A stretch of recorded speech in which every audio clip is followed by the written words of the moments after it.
ตอนนี้ก็เฮ็ดปูด200,000เนาะพี่น้องเฮ็ดปูด500,000ก็มาแบ่งอีก200,000เนาะช่วยกันบ่พอกันท่านพี่น้องช่วยกันใจสุดทินไปตามทางมันเตี้ยมันสิปีนข้าหน้า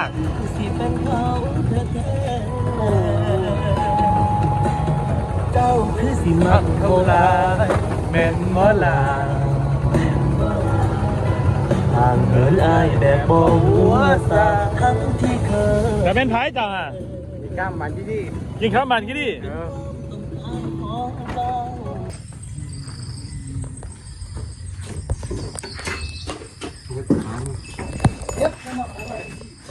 สบายดีสวัสดีพ่อแม่พี่น้องเมื่อสู่ทุกคนเนาะหลังจากขึ้นตะไซหม้อเลยพี่น้องเลยเนี่ยก็คือเบาทุกคนเบาเนี่ยพี่น้องมันลุกบ่ได้เนาะ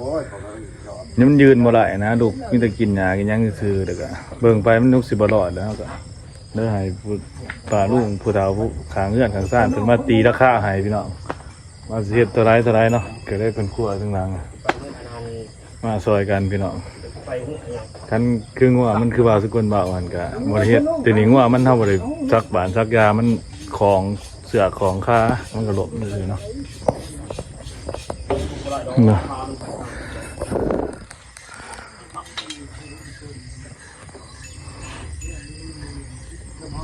นี่เลยพี่น้องแก่ข้าวเนาะ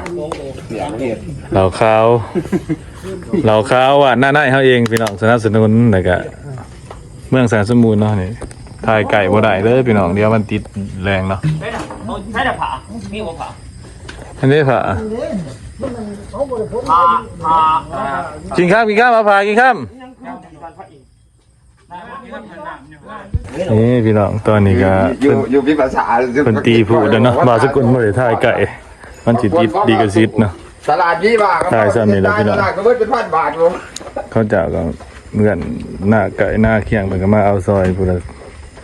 2-3 แสนพุ่นละ4-5 แสนนี่แหละพี่น้องซอยกันเนาะตีราคาเฮ็ด4 ล้านเนาะพี่น้องเฮ็ด8ผูดเดี๋ยวเบิ่งนํกันพี่น้องเอาไปเนี่ยสิเอาซอยเนาะ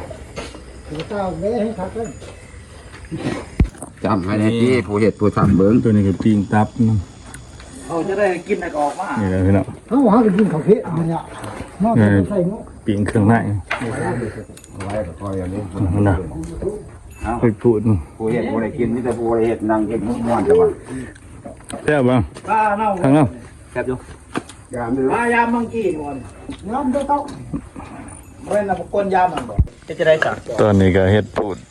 200,000เนาะพี่น้องเฮ็ดพูด500,000ก็มาแบ่งอีก200,000เนาะช่วยกันบ่พอกันท่านพี่น้องช่วยกันผมเพิ่นบ่เว้าหรอกเอาเพิ่นมัดไว้ที่กินครับแมงวันสิครับนี่พี่น้องตอนนี้ก็ปั้นกันเรียบร้อยเนาะนี่ก็ซีนโตเฮาเกออกมาให้กินพวกตึกมาคั่วมายังอะไรพี่น้องคั่วซอยกันกับปั้นให้เพิ่นมากินเนาะใครรับไม่เข้าก็มินใจขนาดนั้นเบิ่งบ่รับแล้วญาติผู้สาวมักบัดจักผู้สาวไม่ห่างอยู่ทางอเมริกาแต่ใครนี่พี่น้องนะตอนนี้ก็ปิ้งกี้ไอ้น้องเฮาก็มากันนี้ต้นคันเดือนครับก็ไอ้เฮาก็มาเอาซอยเนาะไปเดี๋ยวไปสรุปกันว่ามันมีภายในเอาเอาหัวตอนนี้ก็ได้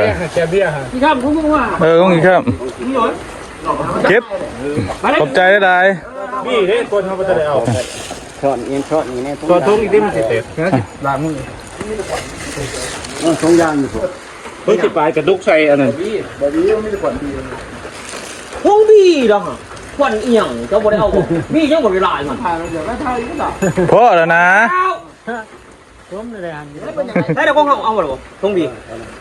ขอบใจบุคีรถไทยเมื่อน้ำข่อยบ่โอ้ยขอยามันปีนใส่จอซื้อมันยังปีนแล้วสิไปให้กูขี้น้ำเจ้าอยู่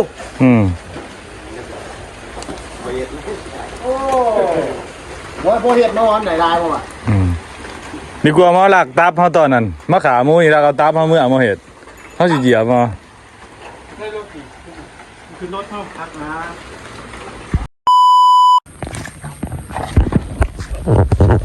สบายดีพี่น้องหลังจากเฮ็ดงัวเฮ็ดกล้วยเดียวเนาะก็ขอบใจไอ้กับน้องที่ถือซอยเนาะเพียงเนาะก็บ่รูปลายนะพี่น้อง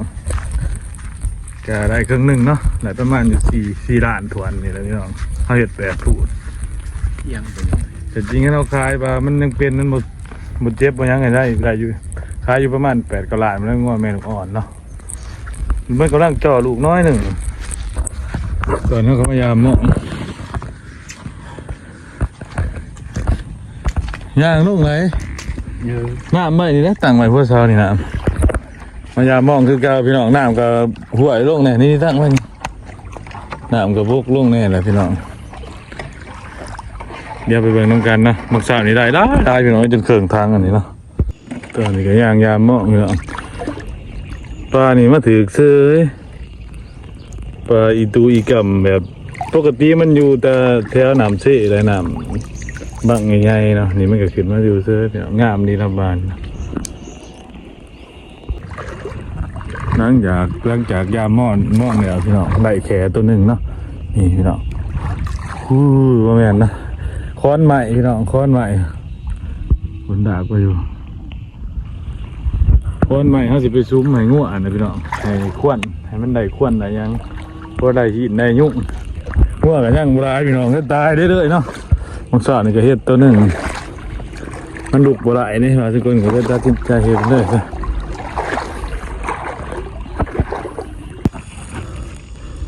ต้นเสาแบกนี่ต้นเสาแบกเนี่ยต้นแดงแบกพื้นโอ้สิบิดแบกพื้นมันจุ่มให้งัวเฮ็ดดีก็เป็นจมจีจอมาให้มวยยุ่งมวยหินกัดเพิ่นนะพี่น้องก็ยังตอบแทนด้วยชีวิตก็ยังตายอยู่หญ้ายุ่งหญ้าเพื่องมวยขาดซบขาดปากให้กินเด้อก็ยังตายเดี๋ยวเอาไปถ่ายบรรยากาศให้เพิ่งอยู่นะเนาะอยู่ในกล่องงัวพี่น้องลูกหลานมันก็สิโศกสิเศร้าเลยเนาะเพราะว่าขาดแม่ไปนะแม่งัว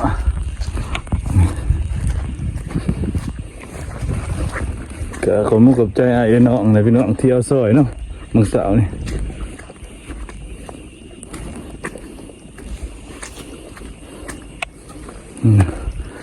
กระสาวพี่น้องเลยเนื้อตะดุตะเต่านี่เอาดัวส่วนนี่ครับดัวส่วนพูดมันออกนอกผมไม่มู่หายไอ้น้องมันเห็นจะไหนมันสิมีอันนั้นอีก